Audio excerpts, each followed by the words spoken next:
Hello दोस्तों, फिर से स्वागत है आपका मेरे चैनल में। देखिए, अब है अंश की कान छेदने की रस्म। और अब जनेऊ के दौरान इसका कान भी छेदा जाता है। और देखिए, अब जिया जी इसके मुंह में डाल रहे हैं बतासा, क्योंकि बचपन में जब हम लोग कान छेदते थे तो हमको भी मिश्री गुड़ ऐसे मिठाई ऐसे दिया जाता था, क्योंकि मीठा खाने से थोड़ा दर्द महसूस नहीं होगा करके। अभी देखो इसको, और मनुदी को अब देखिए, अब इसको दर्द ज़्यादा होने लग गया है, कान उसके छेद रहे, दर्द इसको हो रहा है। प्रार्थना कर रही है भगवान से। और यहाँ पर देखिए गुरुजी इसका कान छेद रहे हैं।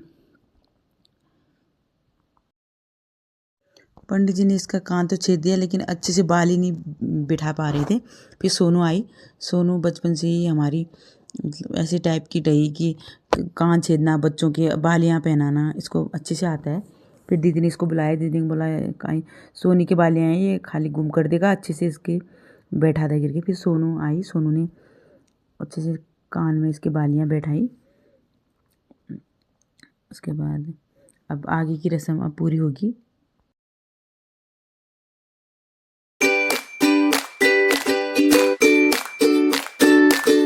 उसके बाद फिर अंश जी को एक बार जनेऊ का धागा लेके ऐसे अपने माथे पर स्पर्श करने के लिए बोला पंडित जी ने। और गले में पता नहीं किसकी छाला डाली है, कुछ कुछ है बोल रहे थे, कुछ वीर की छाला है बोल रहे थे, पता नहीं, हमको समझ में नहीं आ रहा था। फिर ऐसे डाला, फिर सबने ताली बजाई और बोला कि आज से इसको जनेऊ पहना दिया और ये इसका जनेऊ पूरा हुआ। और उसके बाद लिखने वाली रस्म आई। पता नहीं क्या क्या लिखा रहे थे पंडित जी, अवा को या कुछ ओम नमः शिवाय ऐसे टाइप के लिखा रहे थे। इसको हिंदी लिखना अच्छे से नहीं आ रहा था। भी जीजा जी बता रही थी, बोला बोला कि मुझे हिंदी कम आती है और इंग्लिश बोलो, इंग्लिश में लिख देता हूँ। फिर पंडित जी ने बोला एक ये रस्म भी पूरी करनी पड़ती है, क्योंकि फिर उसके बाद इसके सर में पीला कपड़ा रख के जनेऊ को 5 बार हाथों में घुमा के, पता नहीं ये वो कौन सी वाली रस्म थी, ये भी पूरी करी थी। फिर जिया जी कान में कुछ कह रही थी, पंडित जी ने बोला कुछ कान में कहने के लिए, और अंश को बहुत हंसी आ रही थी। एक तो वैसे उसको ठंडा लग रहा था, फिर उसको जितनी भी रस्में हो रही थी वहाँ पर हंसी आ रही थी, हमको भी हंसा रहा था। फिर कान में कुछ कहा जीजू ने। उसके बाद फिर आगे की तैयारी हो रही थी। फिर इसको वो ये वाली रस्म पूरी करके फिर पूरे आग को स्पर्श करने के लिए बोला मुंह में। और अब अच्छी बाणी बोलना और अच्छा पूजा पाठ करना, ऐसे पंडित जी बता रही थी। और ये जो होम किया हुआ धुआं होता है ये बहुत शुभ होता है, इसलिए अपने हृदय में स्पर्श करो बोल रहे थे। और अब इसको कपड़े पहनाए। फिर उसके बाद दीदी और जीजू ने कपड़े पहनाए और इसको ठंडा भी लग रहा था बहुत। कपड़े पहनाने के बाद इसको भिक्षा देने वाली रस्म भी होती है, वो भी पूरी करनी है। बोला इसको कपड़े पहनाओ, कि काफ़ी देर से कपड़े खोल के ये पूजा में बैठा था और 2 बार तो नहा के आ गया था, इसको ठंडा लग रहा था। और फिर अपने पापा से बोला था ये रस्सियाँ आप ऐसे पहननी है। बोला, फिर गुरुजी ने बोला रस्सियाँ नहीं होती है, जनेऊ होता है, ये हमेशा पहनना पड़ता है, इसको बिना पहने पूजा पाठ में नहीं बैठते हैं, इसको हमेशा पहनना पड़ता है, ये अशुद्धि में खोला जाता है, वैसे इसको हमेशा पहनते हैं ऐसे बोला। फिर दीदी ने इसको कपड़े पहनाए और उसके बाद आगे की रस्म इसके बाद की। इसको सबका आशीर्वाद लेने के लिए बोला पंडित जी ने। इसने कपड़े,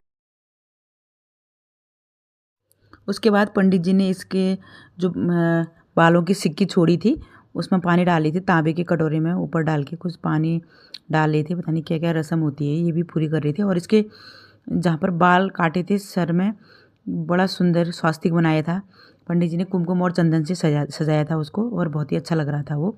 और इसको अब भिक्षा मांगने के लिए तैयार कर रहे थे। इसको अब आज के दिन ये बटुक बन गया बोल रहे थे। अगर जिसका बर्तन होता है उस दिन उसको बट्टू कहा जाए, बटुक बटुक पता नहीं क्या है, ऐसा कहा जाता है। और पहले बोला सबको प्रणाम करके आया, उसके बाद भिक्षा मांगेगा। और अपने बड़ों से प्रणाम कर रहा था, छोटों से हाथ मिला रहा था, और सब ताई मौसी चाची सब लोगों को प्रणाम कर रहा था। सबको प्रणाम करने के बाद फिर उसके बाद उसने दोबारा अपने पापा को प्रणाम किया और फिर भिक्षा मांगने की तैयारी करने लग गया। बैग पकड़ा, ये सबसे भिक्षा ले रहा था और इसके भाई लोग हंस भी रहे थे, बड़ा एंजॉय कर रहे थे। और ऐसे ही इसको जितने जिसके पास पैसे थे सब लोग भिक्षा दे रहे थे। जितने लोग मंदिर में गए थे सब इसको भिक्षा दे रहे थे और पापा ने भी दिया। यहाँ पे सब लोग, इसकी बहनें, ताई, चाची लोग, मौसी लोग, जिसके पास जितने थे इसको भिक्षा दे रहे थे। भिक्षा आम दे कह रहा था क्योंकि ये वाली रस्म तो पक्का करनी पड़ती है। और उसके बाद फिर ये पैसे अब पंडित जी के होते हैं। बोला भिक्षा मांग के ला और फिर पंडित जी को दिया वो। फिर वो जिस बैग में जितने भी पैसे थे फिर पंडित जी के होते हैं वो। और फिर उसने उनको दे दिया। पूछ रहा था अपनी माँ से कि किसको देने हैं। फिर उसके बाद फिर पंडित जी ने, फिर जिया जी ने उसको माला पहनाई। और आज के बाद अपने माँ बाप का कहना मानना, और अब बड़ा हो गया है तो तेरा बर्तपन हो गया है करके पंडित जी बता रहे थे। फिर उसको टोपी वोपी पहना रहे थे। एक तो ठंडा हो चुका था काफ़ी उसको, बहुत देर से उसको। उसके बाद उसकी माँ ने उसको फिर से एक बार और तैयार किया। फिर वो उसको फिर पंडित जी ने बोला अब उठ जा, और सबको एक बार फिर से प्रणाम करेगा। और फिर वो टोपी पहना के फिर उसको तैयार करके फिर उठाया। फिर उठ जा बोला अब तेरा बर्तपन पूरा हुआ, और एक बार और आशीर्वाद ले बोला। वैसे अंश बहुत नटखटा है लेकिन आज तो सब कर ही रहा था। फिर सबको आशीर्वाद लिया, सबका माँ बाप गुरुजी सबका आशीर्वाद लिया एक बार और फिर से। और अपने बड़े भाई को भी प्रणाम कर रहा था। उसके बाद बारी बारी करके एक बार सब, और ताई लोगों को, मम्मी लोगों को फिर से एक बार और प्रणाम किया।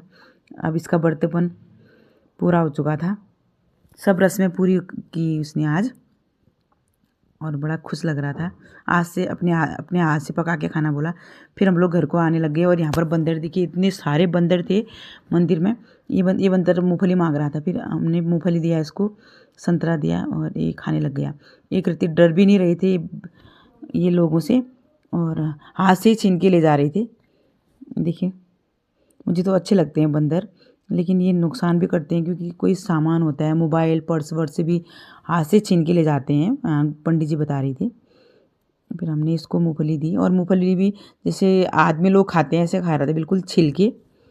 और यहाँ का व्यू देखिए बड़ा सुंदर। और फिर हम लोग आने लग गए गाड़ी में, और गाड़ी में आते आते मैं ब्लॉगिंग कर रही थी। काफ़ी बारिश भी रुक चुकी थी और काफ़ी अच्छा नज़ारा दिख रहा था, बहुत ही सुंदर लग रहा था व्यू वहाँ का।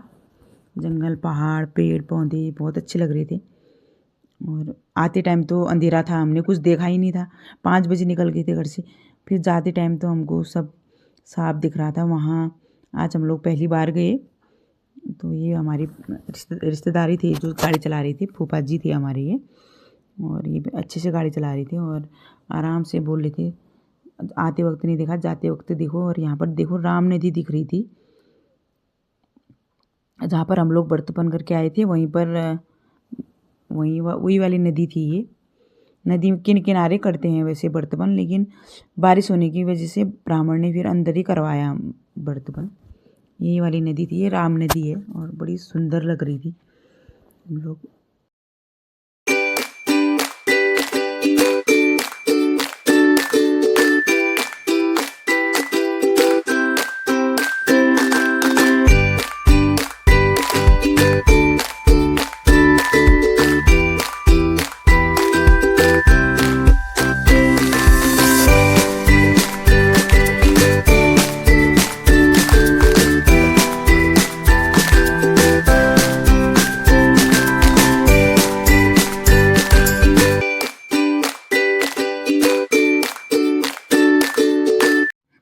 आते आते हमको बहुत ही सुंदर नज़ारा दिख रहा था। नदी दिख रही थी और पहाड़ दिख रही थी, और हमको भूख भी बहुत लग रही थी। फिर एक जगह यहाँ पर फूफा जी ने गाड़ी रुकाई, वहाँ पर हमने खाना पीना खाया।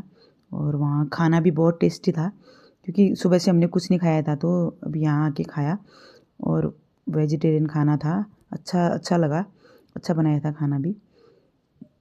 हम लोगों ने यहाँ पर 4-5 लोगों ने खाना खाया। मम्मी लोगों ने तो नहीं खाया, हमने खाया क्योंकि हमको भूख बहुत लगी थी। और यहाँ पर खाना खाया और फिर हम लोग घर को आने लग गए। अगर आपको दोस्तों मेरी ब्लॉगिंग अच्छी लगी तो लाइक, सब्सक्राइब और कमेंट कर देना। और मिलते हैं अगले ब्लॉग में, तब तक के लिए बाय।